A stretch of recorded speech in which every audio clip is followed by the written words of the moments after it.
Hi, welcome to my channel. So today I want to talk about having synastry with someone where your Venus is in their first house or vice versa.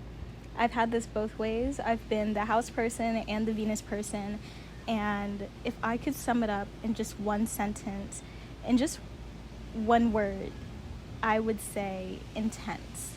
This is a sort of love at first sight aspect, and I'll get into why that is.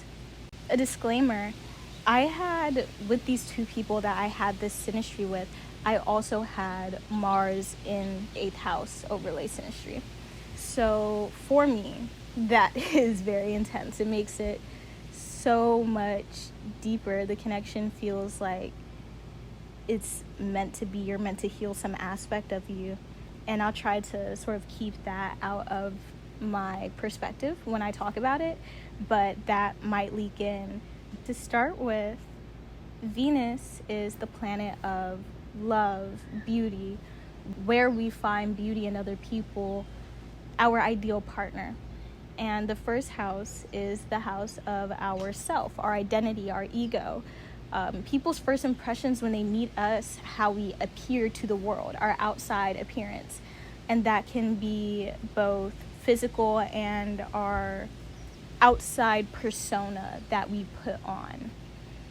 So when someone's Venus is in your first house, that person feels that you are their ideal partner. You look to be that. The Venus person feels an intense attraction to the house person, but the house person feels a strong pull and a lure from the Venus person or to the Venus person.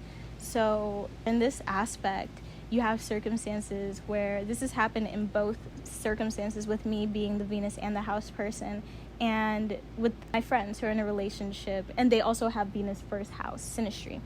So the house person is the initiator of this relationship, and it's really interesting because the Venus person may not be what the house person's ideal partner is. For the house person, this Venus person seems to be just something about them, something about the way they carry themselves, even if they're not doing anything. I saw my Venus person just sitting down, and I was like, oh my gosh, I need to know him. I just have to know who this person is. And that's also what's interesting about this first house synastry. What keeps them together is not necessarily love or lust. I feel like with possibly Venus in the 5th house, you're like, I love this person, I have fun with them. Venus in the 7th house is, I want to build with this person, I want a partnership with them. Venus in 10th can be like, this person brings something to my status, but Venus in the 1st is also, this person does something for my ego. This person looks good standing next to me. Like, I just want to have them and be able to like be like, this is mine. This could be the influence of the 8th house in these two specific relationships, but it's a very possessive feeling.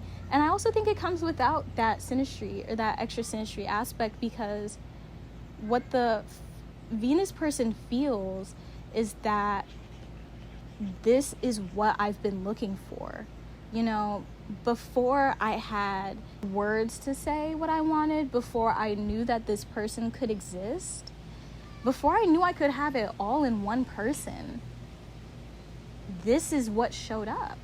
This is a situation where the Venus person feels completely satisfied in the relationship, and they just adore and dote on the house person. This is the kind of relationship where the house person will just want to send pictures of themselves to the Venus person, because they know if I show myself to my lover, they are going to respond with adoration towards me. They are going to make me feel loved because of who I am, because of my innate beauty. And this can be very blinding for the Venus person as well, because it's like, I don't want to lose this. I finally found it. And it's also not necessarily that the Venus person feels like they're having to do something to keep this person near. Because the Venus person is showing so much love towards the house person, because they're always complimenting, affirming, indulging, spoiling the house person will love that. They'll love to feel loved. Who doesn't? Everyone loves to be loved. So this position, or this aspect, is, for me, and also because it was probably the 8th house synastry, for me, this was a deeply healing aspect to have as the house person, because it helps you reach a place where you see that you are valued, you're loved, and you don't have to do anything to do that. You don't have to maintain appearances, because the Venus person doesn't see your flaws. And the Venus person is only seeing the image of you that they've placed on you, in a way, because they're sort of seeing the ideal. This is their ideal partner, so they're going to keep you in that framing of ideal. And this can be overwhelming and frustrating for the house person, because it feels like even when I'm trying to show you that I'm flawed, you're not receptive to that. It almost feels like being objectified. The archetype that this aspect represents is that of the trophy wife. You know, it's someone that you just keep around you because it looks good to everyone else. And it looks good in the physical sense. Venus in the 10th, I've also had this one. It makes it more like, you make my status look good. We look good to other people. Venus in the 1st house is more like, you look good with me.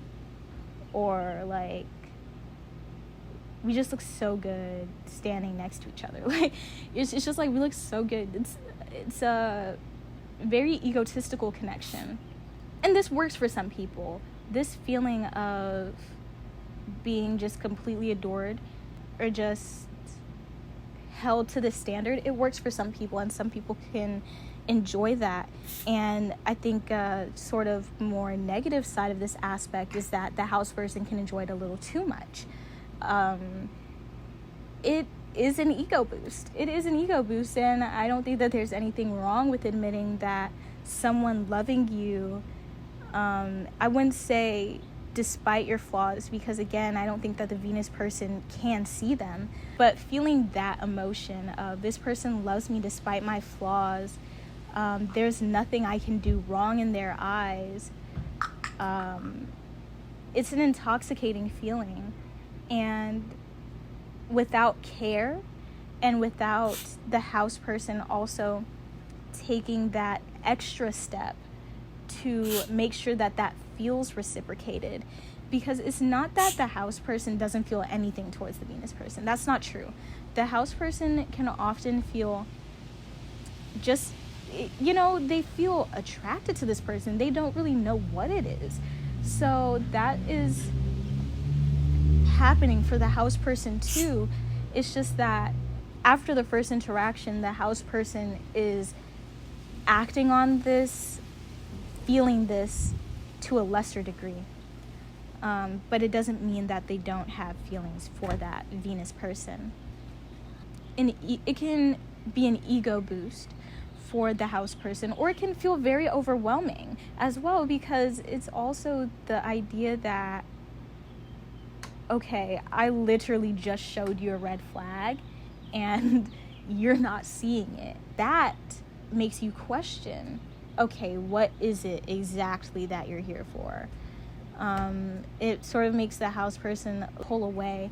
They can start feeling like this isn't really what they want, because they're not being seen for anything deeper than that outward persona, than this ideal appearance that the Venus person has of them. It can be very overwhelming to be held to that high standard. And I don't know if this is me in my chart, but something that I worry about frequently is the power that I have over someone. And Mars in 8th house overlays can signify some sort of power imbalance. and that's probably why I felt this more. But if negatively impacted by other influences in the chart, this can feel like a very unfair placement. I think it's just whether or not the two people in the relationship with this synastry understand that and rectify that imbalance, because it's there. When you see someone that you want, you're going to do anything. You're going to want to feed into them. So also in this placement, the Venus person is going to tell everyone about the house person. Everyone has to hear about it, because again, this is that trophy wife sort of archetype. It's that I want everyone to see you, firstly because I want them to know that I'm with you, but also because you deserve to be seen. And that's another aspect of this placement. It's not necessarily just ego filling, it's also appreciative, it's loving, and it can be seeing deeper. The last thing that I want to say is two people who have this synastry with someone. So to both people, I would say it's very important to know your worth. For the Venus person, this means understanding that no matter what you imagine this person to be, if you're feeling like you're spoiling, like your compliments, like your love is going underappreciated, recognize that, talk about it, because it is important that you as the Venus person also feel like this adoration is reflected back onto you. For the house person, knowing your worth looks like knowing that this is not the only person that will love you. I'm going to say this again. This is not the only person that will love you. You have your own worth outside of how they see you. You're beautiful without them having to tell you that. I feel like what's hard with being the house person here is that you may not know how to set your boundaries, or you may not know how to say, it sounds horrible, but I understand I'm bringing everything to the table for you, but I need more. And it's not being greedy to ask for that. It's not being greedy to say, I understand that you love me and I feel loved, I do, but there is still something I desire. And that's just something for anyone to keep in their heart and to not let other people try and make you feel bad for. So yeah, I hope you enjoyed. I hope if you've had this aspect that resonated with you, and I hope if you're navigating it right now, that sort of gave you some insight into how you both feel about each other, because in my relationships, it can feel like, I don't know why. I don't know why I am so attracted to you, why I'm so drawn towards you. And this gives context behind the why. So yeah, peace and love.